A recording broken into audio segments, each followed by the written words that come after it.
কেন? এই রাতে বেশিরভাগ মানুষ মসজিদে যায় বা ইবাদত বন্দেগী করে যার যার মতে করে। বেশিরভাগ মানুষের ধারণা হলো যে এই রাতে ভাগ্য ঠিক হয়। যেহেতু ভাগ্য ঠিক হয়, ভাগ্য নির্ধারণ হয়, সেই জন্য এই রাতে মসজিদে যায়, ভিড় জমায় যে একটা রাত ইবাদত বন্দেগী করে যদি ভাগ্যটা নিজের অনুকূলে লিখে নেওয়া যায়, সারা বছরের ভালো কিছু লেখাই নেওয়া যায়, তাহলে তো সারা বছর ভালো থাকা যাবে। এই জন্য ওই একটা রাত একটু বেশি ইবাদত বন্দেগী করার চেষ্টা করে। ঠিক না বেঠিক? আল্লাহ রাব্বুল আলামিন আমাদের জন্য যে তাকদীর প্রতি বছর লিপিবদ্ধ করেন, সেটা কোন রাতে হয়? শবে কদর বলছে এলাকার মানুষ। সারা দেশে মানুষ তো জানে শবে বরাত। এলাকার মানুষটা সঠিকটা জানেন, বোঝা গেল। সারা দেশের মানুষ তো জানে ভাগ্য নির্ধারণ হয় শবে বরাতে। ভাইরা আমার, কোরআনে হাকিমে সূরা দুখানের 3 এবং 4 নম্বর আয়াত যদি আপনি দেখেন, আল্লাহ রাব্বুল আলামিন ইরশাদ করেছেন, ইন্না আনজালনাহু ফি লাইলাতিন মুবারাকাহ ইন্না কুন্না মুনজিলিন ফিহা ইউফরাকু কুল্লু আমরিন হাকিম।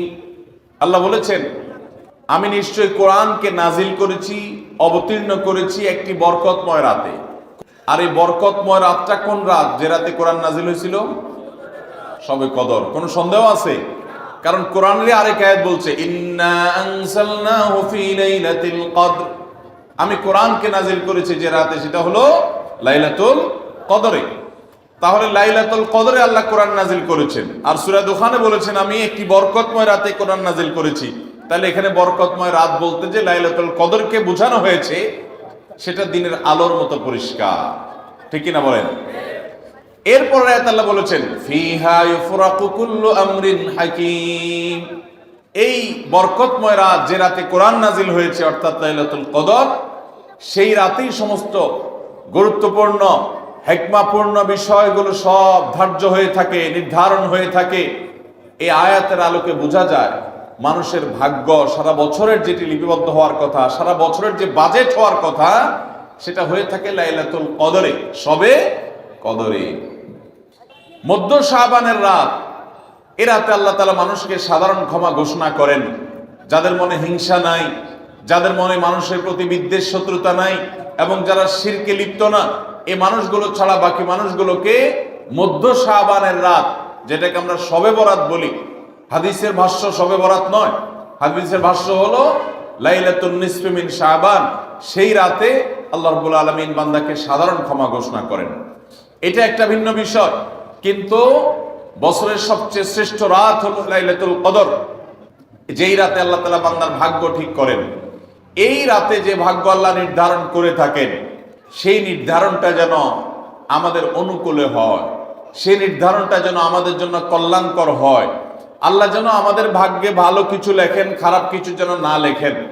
আল্লাহ যেন তাকদীরে আমাদেরকে ভালো কিছু দেন, মন্দ কিছু থেকে বাঁচিয়ে রাখেন। সেজন্য আমরা সবাই কামনা করি কি করি না? শুধু করি তা না, শবে বরাতে যত মানুষ মসজিদে আসে আমাদের দেশে, সারা বছরের অন্য কোনো রাত, দিন, অন্য কোনো সময় এত মানুষ মসজিদে আসে, কারণ কি? শবে বরাতে মানুষ মসজিদে বেশি আসে কেন? কি কারণে আসে বলেন দেখি? একজনকে সিন্নি খাওয়ার জন্য না, সিন্নি তো অন্য দিনও দেয়। এই রাতে বেশিরভাগ মানুষ মসজিদে যায় বা ইবাদত বন্দেগী করে যার যার মতে করে। বেশিরভাগ মানুষের ধারণা হলো যে এই রাতে ভাগ্য ঠিক হয়। যেহেতু ভাগ্য ঠিক হয়, ভাগ্য নির্ধারণ হয়, সেই জন্য এই রাতে মসজিদে যায়, ভিড় জমায় যে একটা রাত ইবাদত বন্দেগী করে যদি ভাগ্যটা নিজের অনুকূলে লিখে নেওয়া যায়, সারা বছরের ভালো কিছু লেখাই নেওয়া যায়, তাহলে তো সারা বছর ভালো থাকা যাবে। এই জন্য ওই একটা রাত একটু বেশি ইবাদত বন্দেগী করার চেষ্টা করে। ঠিক না বেঠিক? ভাইরা আমার, প্রথম কথা হলো ভাগ্য নির্ধারণ এই রাতে নয়, বরং লাইলাতুল কদরে হয়। দ্বিতীয় কথা হলো ভাগ্য নির্ধারণের জন্য একটা রাত মসজিদে গিয়ে ইবাদত বন্দেগী করলেই আমার ভাগ্য নির্ধারিত হয়ে যাবে বা ভাগ্য ভালো কিছু লেখা হয়ে যাবে ভাগ্যে, এরকম কোন কথা কোরআন বা হাদিস থেকে পাওয়া যায়? কোরআন হাদিসে কি পাওয়া যায়?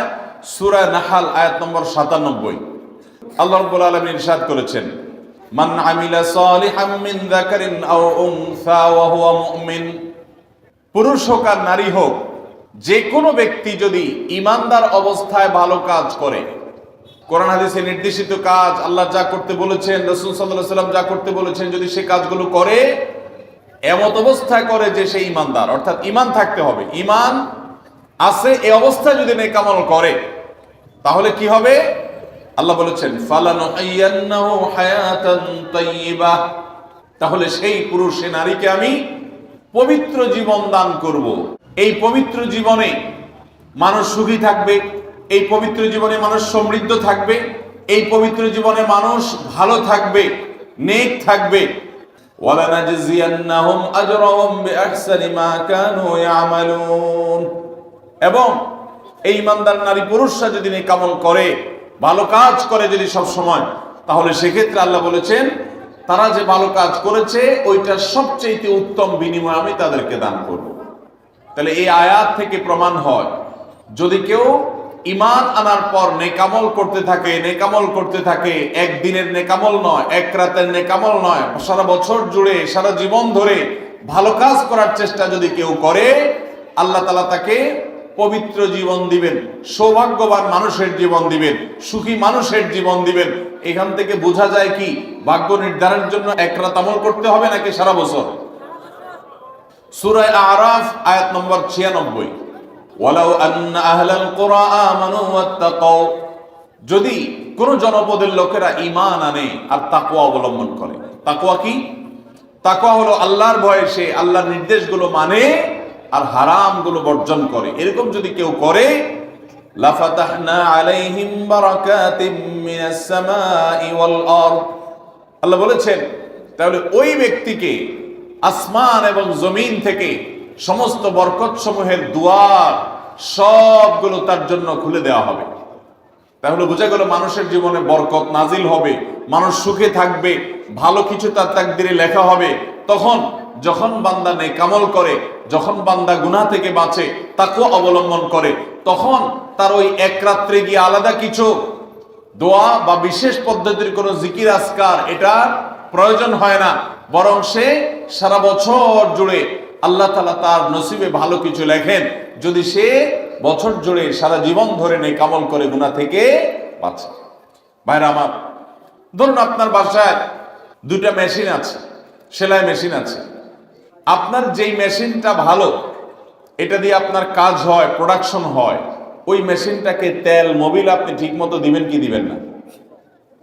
যেহেতু ওইটা সার্ভিস দেয় আপনাকে, ওখান থেকে আপনার প্রোডাকশন হয়, ভালো কিছু অর্জিত হয়, সেজন্য আপনি অটোমেটিকলি সেটার জন্য বিদ্যুৎ সাপ্লাই দিবেন, গ্যাস লাগলে গ্যাসের সাপ্লাই যে মেশিনের জন্য দরকার সেটা দিবেন, তেল মোবিল যা যা দেওয়া দরকার সেটা দিবেন, নষ্ট হলে সাথে সাথে ওটা ঠিক করাবেন, যা যা দরকার সব ব্যবস্থা আপনি করবেন। কারণ মেশিনটা আপনার প্রোডাক্টিভ, মেশিনটা আপনার প্রোডাকশন দিচ্ছে, এখান থেকে ভালো কিছু পাওয়া যাচ্ছে, সেজন্য আপনি এটা দিবেন।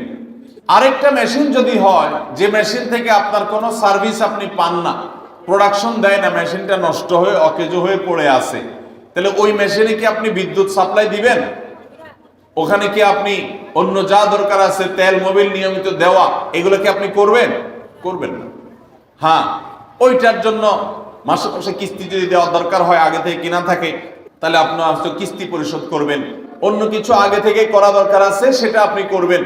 আল্লাহ রাব্বুল আলামিন ঠিক একইভাবে তার যে বান্দারা তার অনুগত থাকে, তাকওয়া অবলম্বন করে, হারাম থেকে বাঁচে, গুনাহ থেকে বাঁচে, ফরজ কাজগুলো করে, আল্লাহ তাআলা তার সেই বান্দাদের জন্য ভালো কিছু তাদের তাকদীরে লিপিবদ্ধ করেন, তাদের জন্য নসিবে ভালো কিছু রাখেন, তাদেরকে সুখের জীবন দান করেন, সৌভাগ্য দান করেন।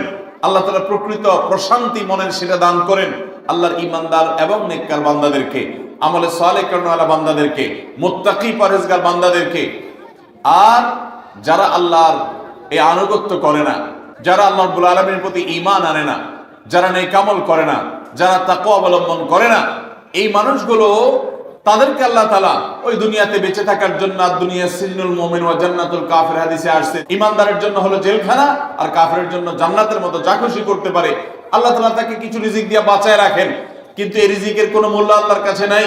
নবী করিম সাল্লাল্লাহু আলাইহি সাল্লাম বলেছেন, যদি দুনিয়া এবং দুনিয়ার মধ্যে যা কিছু আছে এগুলো যদি মাছির ডানার মতো মূল্য রাখতো, তো আল্লাহ তাআলা দুনিয়াতে আল্লাহর প্রতি অবিশ্বাসী কাউকে এক ঢোক পানিও পান করতে দিতেন না। এখান থেকে বোঝা গেল এই দুনিয়ার যত কিছু আমরা ভোগ করি এগুলো আল্লাহ রাব্বুল আলামিনের কাছে এগুলো 2 পয়সার কোনো দাম নাই। বিশেষ করে যারা আখিরাতে বিশ্বাসী না, যারা আল্লাহর প্রতি ঈমান নাই, সে কাফেরদের জন্য এগুলো আল্লাহ তাআলা দিয়ে থাকেন, কারণ এগুলো সামান্য সময়ের ভোগ, অনন্ত অসীমকালের সুখ এবং দুনিয়ার প্রকৃত প্রশান্তি এটা আল্লাহ শুধু তার ঈমানদার বান্দাদের জন্যই বরাদ্দ করে রেখেছেন। তো এই আয়াত থেকে, হাদিস থেকে বোঝা যায় যে ঈমানদাররা যখন নেক আমল করবে তাদের জন্য আল্লাহ তাআলা নসিবে ভালো কিছু দিবেন, তাদের জন্য আল্লাহ তাআলা তাদের ভাগ্যে ভালো কিছু দিবেন, তাদের ভাগ্য সুপ্রসন্ন হবে। আর যদি কেউ বদামল হয় তাহলে আল্লাহ রাব্বুল আলামিন তার জন্য প্রকৃত প্রশান্তি, আসল সুখের ঠিকানা সেটা আল্লাহ তাআলা তাদেরকে কখনো দিবেন। অতএব আমরা যদি চাই আমাদের ভাগ্যে ভালো কিছু লেখা হোক, তাহলে প্রথম কাজ করতে হবে আমাদেরকে নেক আমল করতে হবে। ঈমান আনার পর কি করতে হবে? নেক আমল করতে হবে। আল্লাহ আমাদের সবাইকে সে তৌফিক দান করুন। আমরা যদি ঈমান আনার পর নেক আমল করি, ভালো কাজে লিপ্ত হই, তাকওয়া চর্চা করি, তাহলে আল্লাহ রাব্বুল আলামিন আমাদের ভাগ্যে ভালো কিছু রাখবেন। এই ব্যাপারে একজন ঈমানদারের ঈমান মজবুত থাকতে হবে। আরেকটা উপমা নেই আমরা। ধরুন একজন জনপ্রতিনিধি, ওনার যারা প্রচার প্রচারণা করে, ওনার পক্ষে যারা মানুষের কাছ থেকে ভোট কালেকশন করে, সংগ্রহ করে, এই জনপ্রতিনিধির কাছে যদি কোনো রিলিফের মাল আসে, সরকারি চাল ডাল ইত্যাদি এসব যদি আসে, তিনি তার এলাকার মানুষদেরকে, ভোটারদেরকে, জনগণ তাদেরকে তিনি যারা অভাবী, যারা এটার হকদার তাদেরকে দিবেন, এটা তার দায়িত্ব কর্তব্য থাকে। যদি তার কোনো আগে থেকে তার দলের কোনো কর্মী থাকে, নির্বাচনের সময় তার অনুগত কোনো মানুষ থাকে যে তার পক্ষে কাজ করছে অনেক বেশি, তো এই লোকটার যদি রিলিফের দরকার হয়, সে কি ওই চেয়ারম্যান সাহেবের কাছে আর জনপ্রতিনিধির কাছে ধর্ণা দিয়ে আলাদা পিছনে লাইন ধরে ঘুরতে হবে? তার অটোমেটিক তাকে দেয়া হবে, কারণ সে আগে থেকেই তার লোক। অতএব অন্য 10 জন যদি পায়, এই লোক বরং তারও আগে পাবে। ঠিক একইভাবে যে সারা বছর জুড়ে নেক আমল করে, তাকওয়া অবলম্বন করে, গুনাহ থেকে বাঁচে, আল্লাহর আনুগত্য করে, আল্লাহর আদেশ নিষেধগুলো মেনে চলে, 5 ওয়াক্ত নামাজ পড়ে, হালাল হারাম বাজ বিচার করে চলে, আল্লাহর ভয় অন্তরে লালন করে, ওই আল্লাহর বান্দাকে আল্লাহ যখন ভাগ্য লিপিবদ্ধ করবেন, আল্লাহ যখন বাজেট ঘোষণা করবেন, তখন আল্লাহ তাআলা তার সেই ঈমানদার, সেই মুত্তাকি বান্দার জন্য বাজেট রাখবেন ভালো, এটা তো বলার অপেক্ষা রাখে। অতএব ভাগ্য সুপ্রসন্ন হওয়ার জন্য, ভাগ্যে ভালো কিছু লেখা হওয়ার জন্য এক রাতের ইবাদত নয়। এই সমস্ত আয়াত, হাদিস, উপমা থেকে আমরা বোঝাবার চেষ্টা করছি যে আমাদেরকে করতে হবে সারা বছর জুড়ে ভালো কাজের চর্চা, নেক আমলের চর্চা। তাহলে আমরা নেক আমলের মাধ্যমে আল্লাহ রাব্বুল আলামিনের কাছ থেকে ভালো কিছুর ফয়সালা পাবো ইনশাআল্লাহ। মোহতারাম হাজরিন, আমরা অনেকে দোয়ার জন্য অনেক অস্থির হই, পেরেশান হই যে অমুক হুজুর যেন আমার জন্য একটু দোয়া করে দেন, ইমাম সাহেব আমার জন্য একটু দোয়া করে দেন। বড় কোনো আলেম পাইলে আমরা দোয়ার জন্য অনেক চেষ্টা করি যে ভাই আপনি একটু আমার জন্য দোয়া করে দেন। এটা ভালো, এটা খারাপ কিছু না। আমরা যারা এক রাতে আমল ইবাদত করে আমাদের ভাগ্যের ভালো কিছু লেখানোর জন্য চেষ্টা করি, আমি সেই ভাইদেরকে বলতে চাই, সারা দুনিয়ার সমস্ত ভালো মানুষ, সকল নেক মানুষ, এমনকি মক্কা মদিনার ইমাম সাহেবরা, হারামাইনের ইমাম খতিবগণ, সারা দুনিয়ার সকল আল্লাহওয়ালা, নেককার এবং ভালো মানুষ যারা আছেন, আব্দুস সালেহ যারা আছেন, আল্লাহর ওলি যারা আছেন, তাদের সবার দোয়া আমরা পাইতে চাই। একটা সহজ উপায় আছে, সেটা কি? এই এতক্ষণ যেটা বললাম, অর্থাৎ আপনি যদি নিজেকে ভালো মানুষ হিসাবে গড়ে তোলার জন্য চেষ্টা করেন, আপনি 5 ওয়াক্ত নামাজ পড়বেন, আল্লাহর হুকুম মতো চলবেন, আপনি হারাম থেকে বাঁচার জন্য সংগ্রাম যুদ্ধ চালাবেন, আপনি হক হালালি চলার চেষ্টা করবেন, আপনি তাকওয়ার উপরে চলার চেষ্টা করবেন। যদি আপনি এটা করেন, তাহলে অটোমেটিকলি সারা দুনিয়ার সমস্ত নেককার মানুষদের দোয়া একবার না, বারবার বারবার, হাজার হাজার লক্ষ লক্ষ বার আপনি পেতে থাকবেন। কিভাবে? আমরা নামাজের মধ্যে আত্তাহিয়াতু পড়ি কি পড়ি না? এই আত্তাহিয়াতুর মধ্যে একটা কথা আছে, আসসালামু আলাইনা ওয়া আলা ইবাদিল্লাহিস সালিহিন। এর অর্থ কি? এর অর্থ হলো, হে আল্লাহ, নামাজের মধ্যে নামাজরত অবস্থা দোয়া, এখানে দোয়া করছে মুসল্লি, হে আল্লাহ, আসসালামু আলাইনা, আল্লাহ আমার প্রতি শান্তি বর্ষিত হোক, আমাদের প্রতি শান্তি বর্ষিত হোক, ওয়া আলা ইবাদিল্লাহিস সালিহিন, এবং আল্লাহর যত নেককার বান্দা আছে সারা পৃথিবীতে, সারা দুনিয়াতে যত নেককার বান্দা আল্লাহর আছে, যারা ভালো কাজ করার চেষ্টা করে, যারা হক হালালি চলার চেষ্টা করে, যারা হারাম উপার্জন করে না, যারা হারাম জিনিস দেখে না, হারাম জিনিস ধরে না, হারাম খায় না, হারাম কথা বলে না, হারাম জায়গায় যায় না, হারাম কাজ করে না, 5 ওয়াক্ত নামাজ পড়ে, যাকাত ফরজ হলে যাকাত দেয়, হজ ফরজ হলে হজ করে, রমজান আসলে রোজা রাখে, সকল ফরজ কাজগুলো করে, এক কথায় কোরআন হাদিসকে মেনে চলার চেষ্টা করে যারা, তার জীবনের অক্ষরে অক্ষরে প্রতিটা পদক্ষেপে, এদেরকে বলা হয় নেককার বান্দা। নামাজে আত্মাহতে প্রত্যেকটা মুসল্লি সারা পৃথিবীর সমস্ত প্রান্ত থেকে আল্লাহর কাছে দোয়া করে, আসসালামু আলাইনা ওয়া আলা ইবাদিল্লাহিস সালিহিন, আল্লাহ আমাদের প্রতি তো শান্তি বর্ষিত করবেনই, সেই সাথে আপনার নেককার বান্দা যারা আছেন, যা সারা দুনিয়াতে, এই সকল নেককার বান্দাদের প্রতি আপনি শান্তি বর্ষিত করেন। এই দোয়া প্রত্যেকটা মানুষ নামাজের মধ্যে করে কি করে না? তাহলে আপনি যদি নিজেকে নেককার বান্দা হিসাবে শামিল করতে পারেন, আপনি যদি নিজেকে আল্লাহর হুকুম এবং আল্লাহর আনুগত্য কর্ণওয়ালা মানুষ হিসাবে গড়ে তুলতে পারেন, তাহলে অটোমেটিকলি আপনি সারা দুনিয়ার সমস্ত নেককার মানুষদের দোয়া পেয়ে যাবেন। আল্লাহ আমাদের সবাইকে সে তৌফিক দান করুন। ভাইরা আমার, নেককারদের জন্য অটোমেটিকলি দোয়া হয়। শুধুমাত্র আল্লাহর নেককার বান্দা মানুষরা না, ফেরেশতারা দোয়া করে। আল্লাহর সকল নেককার মানুষদের দোয়া আমরা অটোমেটিক পাবো। তাহলে আমাদের ভাগ্যে যেন ভালো কিছু লেখা হয়, তার জন্য আমাদের যে আমলটা করতে হবে তা হলো আমলে সালেহ। সারা বছর জুড়ে, সারা জীবন জুড়ে আমাদেরকে খুঁটে খুঁটে খুঁটে কোনটা কোনটা ভালো কাজ সেগুলো করার চেষ্টা করতে হবে, কোনটা কোনটা খারাপ কাজ, গুনাহের কাজ, সেগুলো থেকে বাঁচার চেষ্টা করতে হবে। তাহলে আমাদের ভাগ্যে ভালো কিছু লেখা হবে ইনশাআল্লাহ। সহিহ বুখারীর একটি হাদিস থেকে আমরা আমাদের নসিবে ভালো কিছু আল্লাহ তাআলা লিপিবদ্ধ করবেন এরকম একটি আমলের কথা আমরা জানি। সকল সাধারণ নেক আমলের মধ্যে সেটা শামিল আছে, এটাকে আলাদা করে নবী সাল্লাল্লাহু আলাইহি ওয়াসাল্লাম বলেছেন। সেটা কি? তিনি বলেছেন, মান সাল্লাহু আইয়ুবসাতা লাহু ফি রিজকিহি আও ইউনসা লাহু ফি আথারিহি ফালইয়াসিল রাহিমাহ।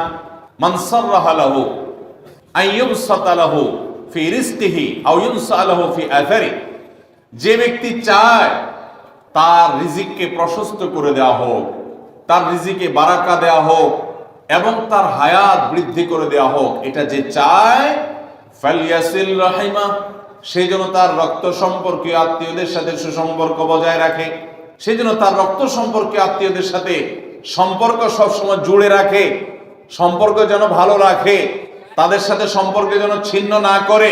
তাহলে সেক্ষেত্রে তার হায়াত এবং তার রিজিকের মধ্যে বরকত দেওয়া হবে, কল্যাণ দেওয়া হবে, লিপিবদ্ধ করা হবে, এই ফয়সালা তার জন্য করা হবে। এই হাদিস থেকে বোঝা যায় যে আমাদের হায়াত, আমাদের রিজিকের মধ্যে বরকত হবে, কল্যাণ হবে, ভাগ্যে নসিবে ভালো কিছু আল্লাহ তাআলা দিবেন যদি আমরা রক্ত সম্পর্কীয় আত্মীয়দের সাথে সুসম্পর্ক বজায় রাখি। আজকাল আমাদের সমাজে অনেক মানুষ আছেন যে নামাজ রোজা করেন, ওয়াজ মাহফিলে যান, কোরআন তেলাওয়াত করেন, জিকির আজকার তাসবিহ তেলাওয়াত করেন, কিন্তু নিজের রক্ত সম্পর্কে আত্মীয়দের সাথে সম্পর্ক ভালো নাই। আছে না নাই? আপনার আত্মীয় যদি নিজে থেকে সম্পর্ক ছিন্ন করে চলে যায় তাহলে তো আর আপনার দোষ নাই, কিন্তু আপনি নিজে থেকে কখনো আপনার রক্তের যে আত্মীয়, যাদের সাথে রক্তের সম্পর্ক আছে, এরকম কারোর সাথে সম্পর্ক ছিন্ন করতে পারবেন না। এটা হারাম। নবী করিম সাল্লাল্লাহু আলাইহি ওয়াসাল্লাম বলেছেন, যে ব্যক্তি আত্মীয়তার সম্পর্ককে রক্ষা করবে আল্লাহ তাআলা তাকে রক্ষা করবেন, যে আত্মীয়তার সম্পর্ক ছিন্ন করবে, তাকে ত্যাগ করবে, আল্লাহ তাআলা ওই ব্যক্তিকে ছিন্ন করবেন। এই জন্য আত্মীয়তার সম্পর্ক রক্ষা করা এটা আমাদের ভাগ্য সুপ্রসন্ন হওয়ার অন্যতম মাধ্যম। আত্মীয়তার সম্পর্ক রক্ষা করা বলতে কাদের সাথে সম্পর্ক বজায় রাখতে হবে? যাদের সাথে রক্তের সম্পর্ক আছে আপনার। তারা কারা? আপনার শরীরে আপনার বাবার রক্ত আছে, রক্ত সম্পর্কীয় আত্মীয়। আপনার বাবার সাথে আপনার ব্লাডের কানেকশন আছে, আপনার মায়ের সাথে আপনার ব্লাডের কানেকশন আছে, এবং মায়ের সাথে ব্লাডের কানেকশন থাকার কারণে মায়ের দিককার আত্মীয় আপনার মামা, আপনার খালা, আপনার নানা নানি, তারা হলো আপনার রক্ত সম্পর্কীয় আত্মীয়। ঠিক একইভাবে আপনার বাবার দিককার রক্ত সম্পর্কে আত্মীয় হলেন আপনার দাদা দাদি, আপনার চাচা, আপনার ফুফু এবং চাচাতো ভাই বোন, ফুফু যিনি তার রক্ত আপনার বাবার রক্ত এক, সেজন্য তারা রক্তের আত্মীয়। ভাই বোন তো আছেই, তো এই রক্তের আত্মীয়দের সাথে অনেকে সম্পর্ক বজায় রাখে না, কোনো কারণে সম্পর্ক ছিন্ন করে ফেলে, এটা হারাম। আমরা দুনিয়াতে অনেক বন্ধু বান্ধবের সাথে সম্পর্ক ভালো রাখি, অনেক দোস্তের সাথে সম্পর্ক ভালো রাখি, অথচ আমাদের এই রক্ত সম্পর্কে আত্মীয়গুলোর সাথে সম্পর্ক ভালো রাখা হয় না। মোহতারাম হাজরিন, আমাদের নসিবে আল্লাহ ভালো কিছু দেখ, আমরা সবাই চাই কি চাই না? তাহলে শবে বরাতে রাতভর আপনি দোয়া জিকির আজকার করলেন, কান্নাকাটি করলেন, আর মিলাদ মাহফিল করলেন, আশা করলেন আপনার ভাগ্যে ভালো কিছু লেখা হবে। আপনার ভাগ্যে ভালো কিছু লেখা হবে না।